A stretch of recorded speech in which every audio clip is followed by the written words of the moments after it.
to the Business Advocate. My name is Russell Carrier. I'm the owner of First Choice Business Brokers in East Tennessee and Greater Nashville. With me today, I have James Danella. He is the CEO and strategist of Media Vision Advertising. Why did I bring him on today? He has over 23 years of expertise in marketing and advertising. Welcome, James. Thanks for having me, Russell. Really appreciate it. Here. Yeah, I'm kind of excited to be on. I just want to, one thing you said 23, bless your heart, because it's at least 10 years more, and I'm not going to admit. I might see it in your face. It could be 33. And then some. Yeah, it's a long time. I started when I was 5. I appreciate you being here. So I told you what we're about at the Business Advocate. We're here to help business owners. Okay? So love it. A lot of business owners, they get into business and then they kind of lose sight of what is marketing, what is advertising. So why don't you describe that a little bit? That's a great question, Russell. The difference between marketing and advertising, at least at 1,000 feet, the 101 of it is advertising is within marketing. Marketing, you develop a marketing strategy. This is what I'm going to be doing in any rolling 12 months. Advertising are the tactics inside of a marketing strategy. And it's also, there's a strategy to advertising. There's a strategy to buying media because you're honing in on who you're trying to speak to. But really, the simplest way to explain it is you take a chunk of money to advertise a market, a certain geographic reach. And that money is saturating that entire geographic reach, assuming the behavior of who you're trying to speak to. But it's talking about branding at 1,000 feet. This is who I am, what I stand for. That's called a brand statement. And then also, this is my value proposition. This is why I'm different than the competition. So that's your brand mechanism. Can you also do direct response, lead generation in advertising? What 100% you can. That's why there's a strategy to advertising. There's a percentage of brand dollars and a percentage of direct response dollars. But again, they are inside the marketing strategy. So when you take that money, you basically put it into the entire geo. And part of it is branding and part of it is direct response. Marketing is taking a different chunk of money and literally hand-picking who you're going after, like defining that ideal client to the letter. I'm talking deep dive to the point that you know what they like watching movies and television, like really understanding who they are. Why is that important? Because content marketing is king, and you need to understand how to speak to your consumer. Does that give you a 1,000-foot view of marketing and advertising? Yeah, definitely a 1,000-foot view. Let's dig in a little bit, because as a business owner, I just listened to what you had to say and I went, okay, I don't get how that actually impacts me. So on a marketing, so I look at things, you have advertising, marketing, and branding. And I just heard you say branding is part of advertising. Yes. Yes. So can branding be part of marketing? It can. Okay. Branding is inside advertising and marketing. Branding is, it's not marketing, advertising, and branding. Branding is a part of what you're doing. Okay. So let's say direct mail. Where does that fall? So direct mail is considered, well, depends who you ask. It's a very targeted and specific effort. Nationally, there's less than 5% of return rate unless you do a series of them, which get it up to about 30%. It is considered direct response, which means you're asking for something back. Here's this thing, here's this offer, come to this event, buy this product, whatever it is. So you should see a measurable return back. It is inside your advertising budget. If you're a B2C, if you told me you wanted to do direct mail and you're a B2B model, there really is not as much advertising. It's more marketing at that point. It is a direct response. So you're spending money on doing it, but it belongs in a marketing budget, not advertising. So what you're saying is a business needs to have two budgets then. You need to have a marketing budget. That's what you just said. And an No, one advertising. budget. It's one budget. It's just inside that one budget that the budget complements the marketing strategy. Inside the budget, big if, you need to advertise, mostly advertising is for B2C, not really B2B, but if you need to advertise, there's line items inside your budget that equate to those dollars that get spent in a 12-month cycle. It is inside your marketing budget and your marketing plan. Okay. So again, I'm going to keep breaking this down. No, I love it. So I'm going to create a marketing budget of, let's say, $2,000 a month. In my marketing budget, I'm going to allocate $500 for advertising. So I can figure out what my ROI is on it. Is that what you're saying? Yeah, you can get ROI in a marketing budget as well. If it's just marketing, you can. So don't go there yet, because you can pretty much measure almost everything that you're doing in marketing. Tell me what the $500 is for. Let's be specific. We talked about direct mail. So I have marketing. It's direct mail. We're going to talk about others. It's just the one I brought up. So just to kind of keep it simple right now, I'm going to allocate $500 to direct mail. And I know $500 isn't going to do crap. Correct. It gives you about 5-block radius. Yeah. It's to 10 customers. Okay. But let's say, so I create my marketing budget, and now I create my advertising direct mail $500. Correct. Okay. So, that makes logical sense to me. So it's more of a plan, right? So we got to create a plan, and it's marketing, and then we have advertising, is what I'm understanding. So we can do direct mail, LinkedIn, Facebook, and other advertising mediums underneath the marketing and put budgets on them. Dollar amounts on them inside that one budget. Yes, all of those things belong in that budget. So social media, which you were talking about, there's ways to use social media in advertising, and there's ways to use it in marketing. The example would be LinkedIn is more B2B focused. So like for your industry, for example, as a business broker, we would want you marketing a lot more on LinkedIn than you are in Facebook and Instagram. So our social strategy would include Facebook and Instagram in your marketing strategy to build relationship. But we're driving traffic back to LinkedIn, which is where people naturally B2B are interacting. So the reason I say it that way is because all of the things you said, you've mentioned direct mail, you mentioned some social platforms. Yes, so you use correct, and you use the word advertising. So in general, everything you just said, depending on the application, it's marketing. See, I think this is where people get confused, right? Right. Again, you know this because this is what you live and breathe every day. Correct. Me, I'm already getting confused. Right. Honestly, it's really take social media and separate organic and paid. So there's organic, which is we just post, we interact, we try to engage with the people that follow us and the people that we follow. Paid social ads, so hint, it's in the name. I heard that part. Is advertising. So the paid social ad is, so the ad, I have a measurable result. I'm spending this money and I want to see this happen coming back. We should see a measurable response. I spent $5. This is what came back for it.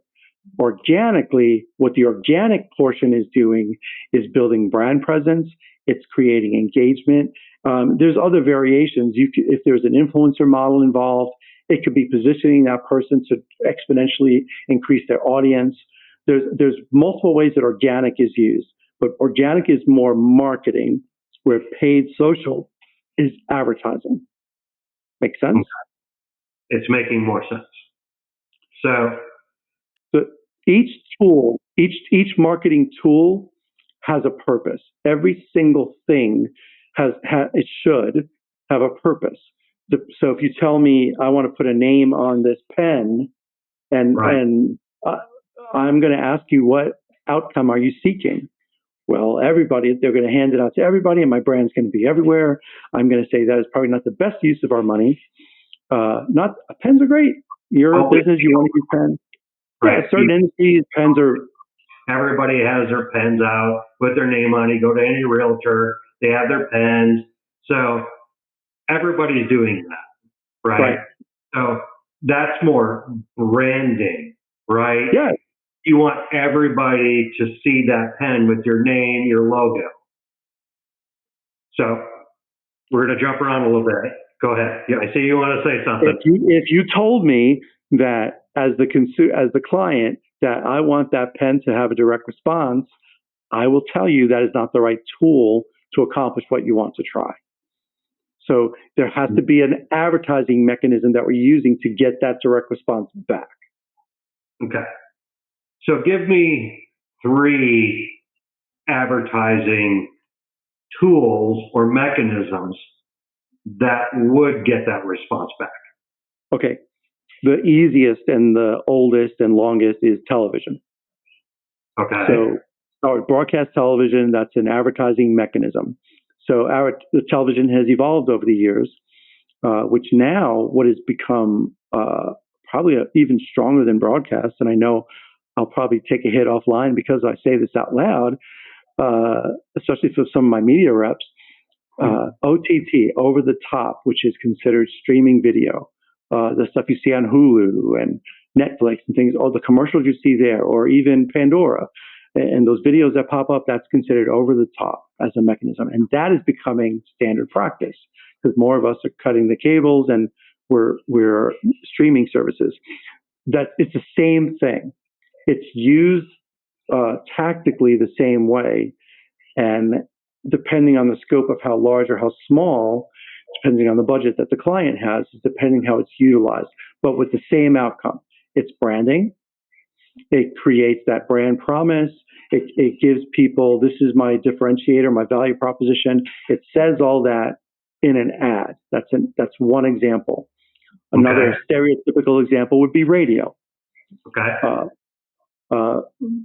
Depending on where you are, and if you tell me a certain footprint you have to capture, one of my challenges with radio is if you have a country audience you want to attract, and it's not just one country station you have to buy in a certain footprint, it's like 3. So to really capture 100% of that market share. So sometimes that can be a little bit more challenging, but it's still considered advertising. Let's go digital. Display ads, the banner ads you see on websites. That's considered advertising. It's a digital ad. Pay-per-click. At the very top of if you Google something, whatever the topic is, at the top of the screen, you'll see sponsored ads. Those sponsored ads is pay-per-click. They're text-based. Sometimes instead of that, you'll see what's called local Google, they just changed the name. I'm so sorry. Google Guaranteed ads. Google Guaranteed ads of an image. So it's visual and text, and they're harder to get. You have to qualify for it. The response rate is higher. They guarantee a higher return. I can attest that it is better than pay-per-click. Is it Coke or Pepsi? It really depends on the scenario and the budget. So these are all considered advertising mechanisms. Okay. That's within your marketing strategy.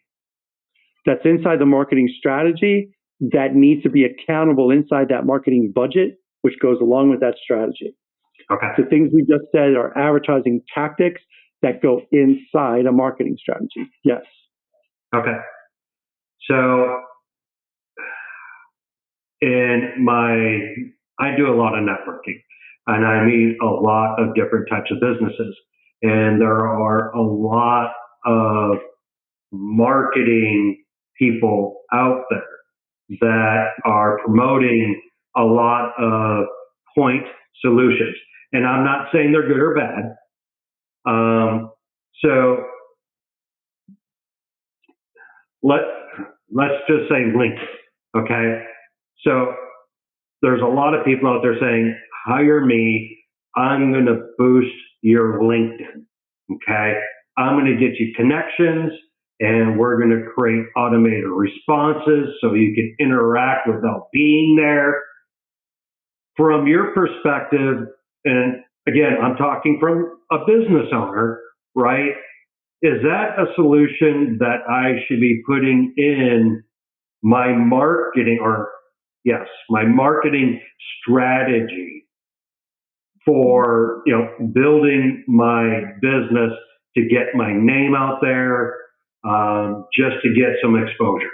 Is that worth looking at, in your opinion?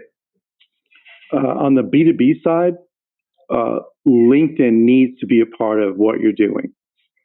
How you're using LinkedIn is questionable. Okay. Some of the things you said, like when you said automated responses. So I don't know about you, but I can't count how many LinkedIn outreaches I get every single day. Yeah. I want to be your partner. I love when people say the word partner. Yeah. I said, partner means that we are both benefiting. I think we're connected. That's right. Somebody told me we know each other. No, we don't. I mean, I could rewrite these scripts again and again. So now everything you just thought, everything you just felt, we all feel that way. So Okay. I do not recommend that as a tactic. I find when it first came out, it was brilliant. And then everybody and their mother jumped on it, and all of a sudden people are becoming LinkedIn experts.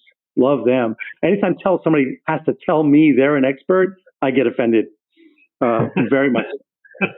I said, great. That's great. Let me see that for myself. I don't like automated. So when you say the responses are automated, we never recommend that our client does automated responses because be the consumer. I understand. Be the consumer. There is a way to do an automated response that it feels human. There is. But if I have to take it a step further, or if I have to respond back and I don't get an answer, I'm like, come on, Okay. So I'm going to take this a step further because as we know, technology is changing right now. Everything is going to AI driven. Mm-hmm. So now everybody's saying it won't be generic responses. It will be like you're speaking directly to them. Would you suggest that? When the kinks are worked out of it, it is a good possibility that could be effective. Yes. Okay. It's not there yet. Okay. So LinkedIn is B2B primarily. So if you're doing B2C, that's an absolute, don't even consider it. It's not really. It depends. It depends on the scenario. Okay. It depends on the industry. What industry? So, for example, personal injury. Okay. Personal injury is B2C. They have to drive people through the door. Most firms spend quite a bit of money to do that effectively. Having LinkedIn presence helps them because they also need to have professional relationships that also drive business to them. That they get referral partners basically by doing that. So if I was putting their strategy together from a marketing perspective, B because they're correct. looking. Yeah, so it's not B2C. In general, you're right. It is. So inside their big B2C strategy, there is a B2B component that is something that LinkedIn is required. That's why I say it's got to be case by case. Sometimes you need both. If you're telling me it's a retail store and they just drive traffic to the door, more than likely they're not going to be on LinkedIn that much. So I'm a power washer, right? Mm-hmm. I'm going to go clean driveways and I'm going to clean houses, docks, boats, cars. Am I going to be on LinkedIn? Is there a benefit for me to do that? If I own the building that my business is in, and it's a small building, it's like 5,000 square feet, and with a little bit of property, would you come and pressure wash my building? Yes. And then yes, you want to be on LinkedIn. Okay. See how I got there? So I kind of get it now. It, if it's, again, we're talking, it's B2B. So it's more commercial. To get those commercial deals, that's great. But I'm not going to get Joe Smith, business to Joe Smith's house through LinkedIn. Is that I what you're love saying? these questions, by the way. I think this is awesome. You can, because Joe Smith also owns a house in the same area that he owns a business. Okay. So it crosses over. That's why content marketing is so critical today. Content marketing has to take into all those nuances of who you're specifically targeting. And the more effectively, if you hire an agency or if you do it yourself, God bless you, you want to take into all these factors. The more detail you have, the more cohesive your marketing strategy will be. You're speaking specifically to who you're trying to drive through the door. Okay. So we actually covered a lot already, and we keep narrowing it down, right? So as a business owner, I'm trying to figure out how to grow my business, right? And normally we're so busy on the day to day that we forget that growth doesn't come naturally. Yes, we all want word of mouth. We do. And that's a good statement for our business. But we need to drive more. And I struggle with this, and I have. And the other businesses that I had, I never know who to trust in this field because I don't know what questions to ask and what the typical range would be cost wise. And I'm not asking, we're not here to sell anything. First and foremost, okay? Again, this is to provide business owners. How do I go look for an agency, a marketing company, depending on what they call themselves? How do I go about that? I mean, how do I decide to engage? What should I know to be intelligent so I don't get taken advantage of at the end of the day? That's a great question. It's a complicated question. It's very complicated. Let's start with this. First, a business owner needs to know what they need. And so they may not know what kind of marketing they need, but they know what they want to see happen in the company. This is where I am today. This is where I want to be tomorrow and 5 years from now. They need to have their direction in line. Otherwise, do not hire anybody. Do not spend money on advertising if you don't know the answer. So when you say they need to know the direction, are you saying they need to know how much revenue they want to earn? What do you mean by that? They need to know their direction. The revenue part helps. They at least need to know where they are today. That's understood because otherwise they can't come up with a budget. We'll get to that if we get there today. But they need to know this is where my company, this is my brand today. This is what I want it to look like tomorrow. This is my growth strategy. This is what I want revenue wise. This is how big I want to get, how many locations I want, how many employees. They have a path. Okay. If they don't have any idea what that looks like, hiring an agency, if the agency is worth their salt, that's one of the first questions they should be asking. They need to, because an agency that does anything strategically takes their lead from that direction. They can plan for tomorrow. They can build for tomorrow. They can put the tactics in place for tomorrow. Yes, they have to make money today. And that's what lead gen is about. So it has to happen today, but you also need to start, if you're going to build a company, just lead gen alone will fail. And yes, I'm saying it out loud. I can't tell you how many companies I see that they don't care about tomorrow. I just need leads. I need more leads. I need more. That's great. But you hired us to build a brand. That's not building a brand. That's just literally not every company is going to have a brand though. Right? So that was almost an insult. We're not going to be Pepsi. We're not going to be Nike. We're not going to be Reeboks. We're not going to be Burger King. we are going to be Joe Smith. Plumber, right? I'm going to be a plumber and I need leads. I need to grow my business. Is that wrong? You're saying that's wrong? I am.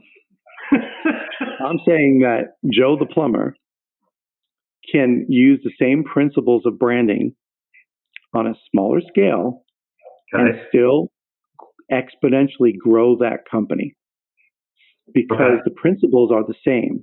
It's just how you apply it. And obviously the dollar amounts are smaller, but the principle still has to be, we're talking about tomorrow, we're building something. Consumer will connect to a brand. Why do you pick one plumber over another? There's a reason. Is it that you trust them? Branded. So you have Joe the plumber that has a 1979 van that's all rusted, dented up, or you have Frank over here that has a 2022 van, nice and clean and shiny, with beautiful lettering and professional. I'm calling Frank. I'm calling Frank. That might be discriminatory based on the way things look, and it may not be PC, but at the end of the day, and we're going to have to discuss this more when it comes to branding, but I see your point. Yeah. Branding is part of the message and part of your marketing strategy, even if you need to go out and get leads and you need to bring in that day-to-day trickle and lead gen. That's just one aspect of it. I could tell you, I'll give you a little bit of our secret sauce. Even so let's use plumbing as like an HVAC company, is if they're a new company and they're just starting and it's a new business, budget-wise, we would budget almost 50% towards branding in that first year. 50% of branding tactics. Okay. So the tools that we're using are the outcome is to brand that company, awareness, value, the brand statement, the whole thing. And the other 50% is direct response. As that company matures, year 2, sometimes year 3, it goes down. Only 20% is in branding, 80% is in direct response. So little by little, there always has to be something branding a company, even a mom and pop. And the lion's share is focusing on today, but you're still building something for tomorrow, because that brand effort affects today. The brand effort is why you will pick Frank over Joe. The brand effort makes a big difference. It's also, you go to the store, like supermarket, when you're shopping, there's certain staples that you automatically get when you're going up and down the aisles. You pick me to get. That's that might be a separate podcast, but yes. And she's telling you that for a reason. There's a certain brand that you're feeling an affinity for, and yes, some of that's national, but the same principle of that behavior applies to you on a local level, because marketing is a portion of the art, the pretty pictures. It's a portion of math, the data and the budgeting and all the analytics, and science. Behavioral science is a big part of effective marketing, which is why the content marketing is so important. Okay. So I keep pulling us off in different directions. I'm following you. So we're going to cover one more area. It's actually the question I asked earlier. So if a business owner comes and meets with a marketing agency, what can they expect to spend? I evaded that one. I thought I did a really good job getting out of that answer before. But okay, we'll go there. So budget, let's just say, depending on who is coming through your door, let's start there. You as a business owner need to be able to discern this. And I'm going to empower you with the secret sauce of you want to spend, if you're an established business, whether it's your marketing or advertising budget, somewhere between 2 to 6% of your gross anticipated revenue. Your GAR. So, yep, gross. So think this is the following year. Now, I know, Russell, you know that. If your listeners don't, this is what you anticipate to make gross the upcoming year. This is my plan. 2% is fine. Understand smaller results by doing that. 6% is fine too. I want to be the elephant in the room. I can tell you openly that most of our clients are in the middle of that number in general. And we scale back when we think we need to scale back, or we scale up when they're trying to beat up their competition. Okay. If you're a new business, you would be as much as 10 to 15% of gross anticipated revenue. Yep. So in first year, owner, I just gasped. I know. How am I going to do that? The reason for the uptick is that branding, because you need a bigger budget to brand in the beginning. But if you turned around, if you were putting together their business plan, the marketing portion of that business plan, those are the numbers that the bank looks for if they're going to give them that loan, because they know statistically it will either succeed or fail based on their numbers. Okay. So thank you for that. So just for everybody listening right now, and we're going to talk a lot about this in future podcasts and episodes about planning. And James nailed it. Having a business plan is essential. We're not going to dive into that. That's not the episode for that. And we're actually going to stop now. I would like to say thank you to James for taking his time to talk with us. Obviously, we're going to have James back. There's a lot more to talk about. James, thank you. I appreciate it very much. Russell, it's my pleasure. Thanks for having me on. I'm excited for your show. I'm looking forward to seeing where it goes. Thank you very much. So tell everybody who you are and your company again, please. Sure. I'm James Tonello. It's Media Vision Advertising. You easily can find me anywhere online because it's kind of what we do for a living. Feel free to reach out. If you have any questions, I'm happy to answer questions. If you saw the show and you have, I have a specific question to my industry, happy to answer it. Hit me up. I will get back to you. Very good.